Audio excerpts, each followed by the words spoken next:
Good morning, I'm Julie Bareford. I'm a Regional Sales Manager for Home Warranty of America. I have covered the Indianapolis area for the last 7 years. Prior to that, I was an agent for Century 21 and also for RE/MAX. My name is Alan Peterson. I own the Housemaster Home Inspections here in Central Indiana since 2010, about 3 years. Did my first inspection in 1978 when I was 12 years old. Okay, maybe a little older than that. Been an investor, builder for many years. And I'm Randy Surratt. I own Cornerstone Inspection Services. This is my 27th year of inspecting. Cornerstone's been in business for 16 years, and we cover all of Central Indiana, any place you guys sell houses. All right, so our first topic here is I want you to define what your role is to a real estate transaction. We know on the day of an inspection what your role is, but how does that role play into a real estate transaction as you see it? What is your job with regards to your clients, the realtors involved, the other client on the other side, and really what the goal is of the day that you put that warranty on something or the day that you provide that report?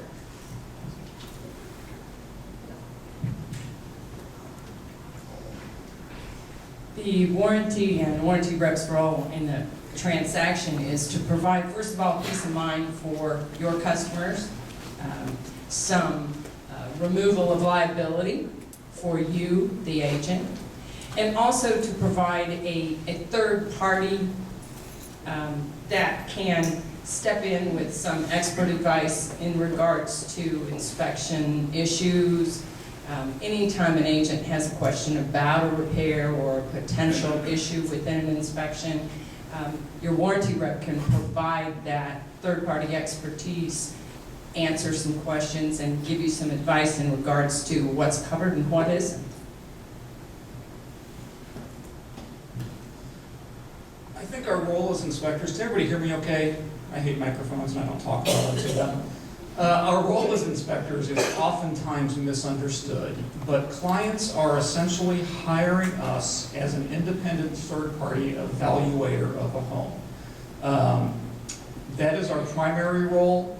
Secondarily, we try really hard to educate people about houses because we're dealing with structures built from about 1850 to 2013, and as I'm sure you guys are aware, there's a pretty wide disparity in knowledge of what buyers actually know about a house. So our primary role is to give people an independent third-party snapshot of what's going on with the house, what might be considered a major defect, what's normal for the house in the age of the structure that they're buying, and then secondarily to educate folks about all the various systems in the house, from the roof to the basement and the electrical and the plumbing systems. So in the end, we serve a very multifaceted role, but our primary role is to be an independent inspector or an independent evaluator of that house. I'm going to echo a little bit about what Carmen said, but I think I want to explain. A home warranty is not an insurance policy. It is a contract that covers the major mechanical systems that break down due to normal wear and tear. They need to be in place and in proper working order in the day that the contract starts. My role, which I think is not utilized as much as I would like for it to be, is to educate both you, the agents, and the homeowner prior to a claim being filed and prior to the warranty starting about what is covered, what does not in proper working order mean. What Carmen said about helping with the inspection report. I would like to educate you and your clients about so they have realistic expectations about the home warranty prior to them filing a claim that's denied. We have 3 core principles. Core principle number 1, provide the client with the information they need to make an informed purchase in a real estate transaction. I mean, as Matt just said, it's pretty basic, pretty simple. Most people don't know a lot about the house that they're getting ready to purchase. We're experts. They pay us to come in and give them the best evaluation and so that they have that knowledge. Core principle number 2 is honor the referral source. The truth is that if we've been referred by someone, then we want to try to be a good reflection on you. We show up on time, we do our job, we we compliment you that you'll do a good job for the client because you will. And then number three is protect ourselves, protect the company. It's no surprise that we live in an entitlement and litigious culture today. It's very, very easy for someone to say, I'm upset at you because of this. If you wonder why some of the wording is done the way it is, it's because just like you, we do have to protect ourselves.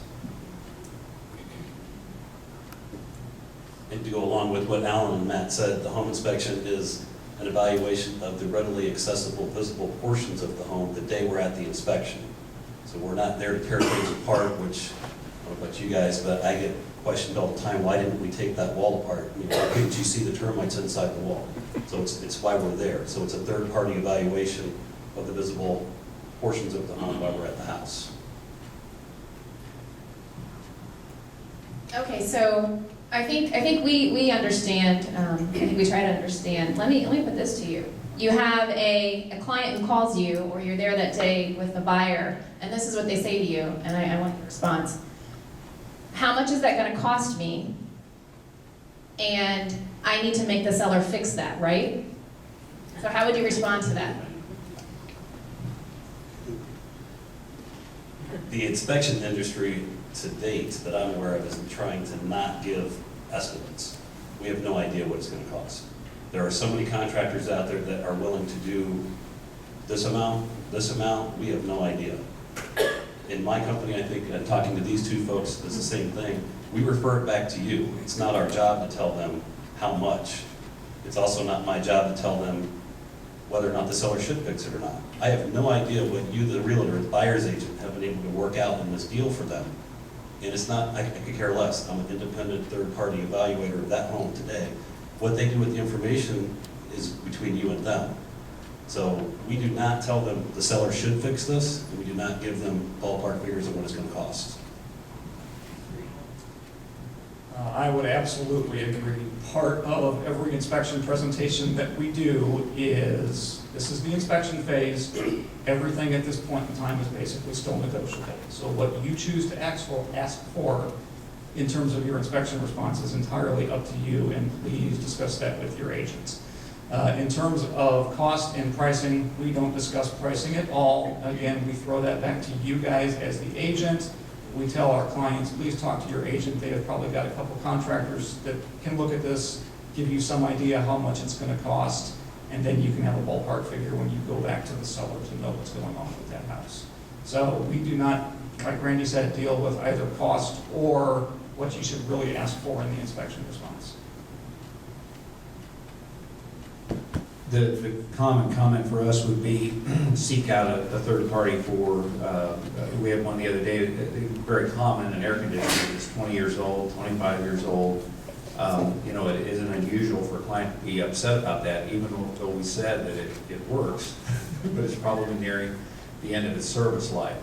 People can be surprised, and there is quite a wide variation on what an air conditioning system might cost. You replace the outside unit itself, might be $1,000. Replace the entire system, might be $4,000.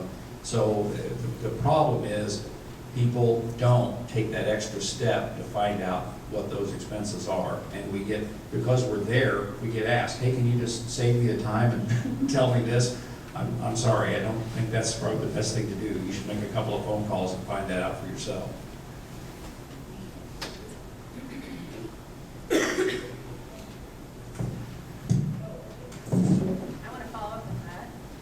One other thing I wanted to add was, just so you guys are aware, our home inspector license law requires us, and Alan just touched on this about air conditioners, we're required to list things that are at or exceeding the expected useful life.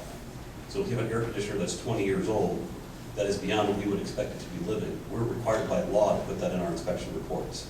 So I know that several realtors have called me and said, why do you put that in there if it's working fine? And the answer is that we're required to by law.